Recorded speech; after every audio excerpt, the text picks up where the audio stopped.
Hi everyone, ಹೇಗಿದ್ದೀರಿ? ಎಲ್ಲರೂ ಚೆನ್ನಾಗಿದ್ದೀರಾ ಅಂತ ಭಾವಿಸ್ತೀನಿ ಫ್ರೆಂಡ್ಸ್.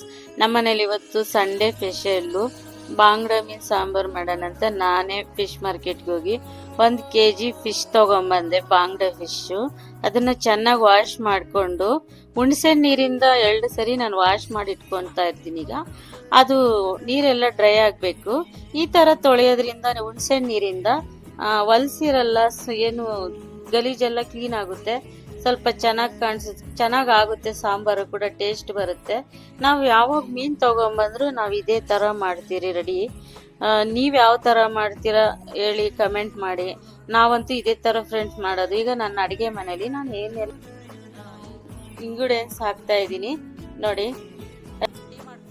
ಮಸಾಲೆ ಐಟಮು ಮತ್ತೆ ಎಲ್ಲ ರೆಡಿ ಆಗಿದೆ. ಈಗ ಚಿಕ್ಕದೊಂದು ಬಾಣಲಿ ಇಟ್ಟು ಅದು ಕಾಯಕ್ಕೆ ಇಟ್ಟಿದ್ದೀನಿ. ಅದು ಸ್ವಲ್ಪ ಕಾದ ನಂತರ ಒಂದು ಅರ್ಧ ಸ್ಪೂನ್ ಆಗಷ್ಟು ಮೆಂತ್ಯ, ಒಂದು ಅರ್ಧ ಸ್ಪೂನ್ ಆಗಷ್ಟು ಸೋಂಪು, ಒಂದು 4-5 ಲವಂಗ, ಅರ್ಧ ಸ್ಪೂನ್ ಆಗಷ್ಟು ಮೆಣಸು, ಒಂದು ಸ್ವಲ್ಪ ಚಕ್ಕೆ, ಸ್ವಲ್ಪ ಲವಂಗ ಹಾಕಿದ ನಂತರ ಸ್ವಲ್ಪ ಕರಿಬೇವು, ಆಮೇಲೆ 1 ಸ್ಪೂನ್ ಆಗಷ್ಟು ಗಸಗಸೆ ಹುರ್ಕೊಬೇಕು. ಹುರಿದ ನಂತರ ನಾವು ಸ್ಟವ್ ಆಫ್ ಮಾಡ್ಕೊಬೇಕು. ಈ ಕಡೆ ಮಿಕ್ಸಿ ಜಾಡಿಗೆ 1 ಚಿಪ್ಪು ಆಗಷ್ಟು ಕೊಬ್ಬರಿ, ಆಮೇಲೆ 2 ಗಡ್ಡೆ ಆಗಷ್ಟು ಬೆಳ್ಳುಳ್ಳಿ ಸುಳಿದು ಹಾಕ್ತಾ ಇದ್ದೀನಿ. ಈಗ ಬೆಳ್ಳುಳ್ಳಿ ಹಾಕಿದ ನಂತರ ಸ್ವಲ್ಪ ಶುಂಠಿ, ಆಮೇಲೆ 1 ಈರುಳ್ಳಿ ಕಟ್ ಮಾಡ್ಕೊಂಡ ನಂತರ ಈಗ ಟೊಮೊಟೊ ಕ್ಲೀನ್ ಮಾಡಿಕೊಂಡು ತೊಳ್ಕೊಂಡು ತೊಳೆದ ನಂತರ ಚೆಕ್ ಮಾಡಿ ಹಾಕ್ಬೇಕು. ಹುಳ ಇರ್ತೈತಿ ಇಲ್ಲ ನೋಡಿ ಚೆಕ್ ಮಾಡಿ ಹಾಕಿ, ಸ್ವಲ್ಪ ಹುಣಸೆಹಣ್ಣು ಹಾಕಿ ಈಗ ಹುರಿದಿರೋದನ್ನ ಎತ್ತಿ ಜಾಡ್ಗೆ ಹಾಕಿ, ಮಿಕ್ಸಿ ಜಾಡ್ಗೆ ಹಾಕಿ 1 ಗ್ಲಾಸ್ ಆಗಷ್ಟು ನೀರು ಹಾಕಿ ರುಬ್ಕೊಬೇಕು. ರುಬ್ಬಿದ ನಂತರ 1.5 ಸ್ಪೂನ್ ಆಗಷ್ಟು ಅಚ್ಕಾರದ ಪುಡಿ, 2.5 ಸ್ಪೂನ್ ಆಗಷ್ಟು ಧನಿಯಾ ಪೌಡರ್ ಹಾಕಿದ ನಂತರ ಈಗ ಸಣ್ಣಗೆ ಹಚ್ಚಿಟ್ಟಿರುವ ಪುದೀನ ಕೊತ್ತಂಬರಿ ಹಾಕಿ ಇನ್ನೊಂದು ಸ್ವಲ್ಪ ಒಂದು ರೌಂಡ್ ರುಬ್ಕೊಬೇಕು. ಈ ಕಡೆ ಗ್ಯಾಸ್ ಹಚ್ಚಿ ಕಡೆ ಇಟ್ಟು 100 ಗ್ರಾಮ್ ಆಗಷ್ಟು ಎಣ್ಣೆ ಹಾಕ್ಕೊಬೇಕು. ಹಾಕಿದ ನಂತರ ಈಗ ಎಣ್ಣೆ ಕಾದ್ಮೇಲೆ ಸ್ವಲ್ಪ ಸಾಸಿವೆ, 1 ಈರುಳ್ಳಿ ಕಟ್ ಮಾಡಿಕೊಂಡು, ಸ್ವಲ್ಪ ಕರಿಬೇವು ಹಾಕೊಂಡು ಸ್ವಲ್ಪ ತಿರುಗಿ ಕೊಡಬೇಕು. ತಿರುಗಿ ಕೊಟ್ಟ ನಂತರ ಅದು ಸ್ವಲ್ಪ ಡ್ರೈ ಆಗಬೇಕು. ಒಗ್ಗರಣೆ ಎಲ್ಲ ಸ್ವಲ್ಪ ಡ್ರೈ ಆಗಬೇಕು, ಬ್ರೌನಿ ಕಲರ್ ಬರಬೇಕು. ಬಂದ ನಂತರ ಒಂದು ಚಿಕ್ಕ ಸ್ಪೂನ್ ಆಗಷ್ಟು ಅರಿಶಿನ ಹಾಕಬೇಕು.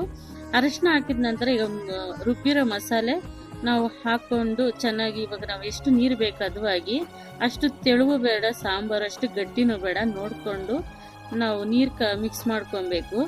ನೋಡ್ಕೊಂಡದು ಇವಾಗ ನಾನು 1 kg ಆಗಷ್ಟು ನಾನು ರೆಡಿ ಮಾಡ್ಕೊತಾ ಇದ್ದೀನಿ. ಇವಾಗ ಸಾಂಬಾರು ಕಾದ್ಮೇಲೆ ಇನ್ನೂ ಚೆನ್ನಾಗಿ ಸ್ವಲ್ಪ ಹದವಾಗಿ ಬರುತ್ತೆ ಸಾಂಬಾರು. ಮತ್ತು ರುಚಿಗೆ ತಕ್ಕಷ್ಟು ಉಪ್ಪು ಹಾಕಿ, ಮತ್ತು ಈಗ ನಾನು ಫಿಶ್ ಮಸಾಲ ಹಾಕ್ತಾ ಇದ್ದೀನಿ 1 ಪಾಕಿಟ್ಟು. ಫಿಶ್ ಮಸಾಲ ಹಾಕಿದ ನಂತರ ಈಗ ನಾನು ಸಣ್ಣಗೆ ಹಚ್ಚಿಟ್ಟಿರುವ ಸ್ವಲ್ಪ ಪುದೀನ ಕೊತ್ತಂಬರಿ ಸ್ವಲ್ಪ ರುಬ್ಬಕ್ಕೆ ಅರ್ಧ ಹಾಕಿರ್ತೀನಿ. ಆಮೇಲೆ ಮಸಾಲೆ ಸಾಂಬಾರಿಗೆ ಕಟ್ ಮಾಡಿ ಸಣ್ಣ ಸಣ್ಣಗೆನೂ ಅದು ಸ್ವಲ್ಪ ಹಾಕ್ತೀನಿ, ಚೆನ್ನಾಗಿ ಗಮ್ಮಲ್ ಬರಲಿ ಅಂತ ಸಾಂಬಾರು. ಅದು ಹಾಕಿದ ನಂತರ ಪ್ಲೇಟ್ ಮುಚ್ಚಿಬಿಡ್ತೀನಿ. ಒಂದು ಚೆನ್ನಾಗಿ ಸಾಂಬಾರು ಕಾಯಬೇಕು, ಅದು ಚೆನ್ನಾಗಿ ಕಾದು ಕುದಿ ಬರಬೇಕು. ಸಾಂಬಾರು ಆಗಿದ ನಂತರ ಇವಾಗ ಮೀನು ಹಾಕ್ಕೊಬೇಕು. ಇವಾಗ ಸಾಂಬಾರು ಕಾದಿದೆ, ಇವಾಗ ಮೀನು ಹಾಕ್ಕೊಬೇಕು.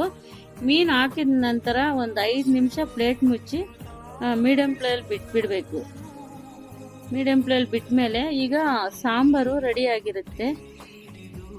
ತುಂಬ ರುಚಿಕರವಾದ ಆರೋಗ್ಯಕ್ಕೆ ವೆಲ್ದಿ ಫುಡ್ಡು. ಬ್ರೌನ್ ರೈಸ್ ಮತ್ತು ಬಾಂಗ್ಡಾ ಮೀನು ಸಾಂಬಾರು ತುಂಬ ಚೆನ್ನಾಗಿ ಕಾಂಬಿನೇಷನ್ ಬಂದಿದೆ. ನೀವು ಯಾವ ಥರ ಮಾಡ್ತೀರಾ ನೋಡಿ, ಕಮೆಂಟ್ ಮಾಡಿ. ನಾವು ಈ ಥರ ಮಾಡ್ತಾ ಇದ್ದೀರಿ ಫ್ರೆಂಡ್ಸ್. ನಿಮ್ಗೆ ಏನು ಅನಿಸುತ್ತೆ? ಏನಾದರೂ ಸ್ವಲ್ಪ ತಪ್ಪಾಗಿದ್ದರೆ ಕಮೆಂಟ್ ಮಾಡಿ. ಇನ್ನೂ ನೆಕ್ಸ್ಟ್ ಮಾಡುವಾಗ ತಿದ್ಕೊಂಡು ಮಾಡ್ತೀರಿ. ನನ್ನ ಭಾಷೆ ಸ್ವಲ್ಪ ಅಡೆತಡೆ ಆಗುತ್ತೆ, ಯಾಕಂದರೆ ನಾನು 2 ಭಾಷೆ ಮಾತಾಡೋದ್ರಿಂದ, ನಾವು ತೆಲುಗು ಮಾತಾಡೋದ್ರಿಂದ ಸಾರಿ, ಕ್ಷಮೆ ಇರಲಿ ಎಲ್ಲರಿಗೂ.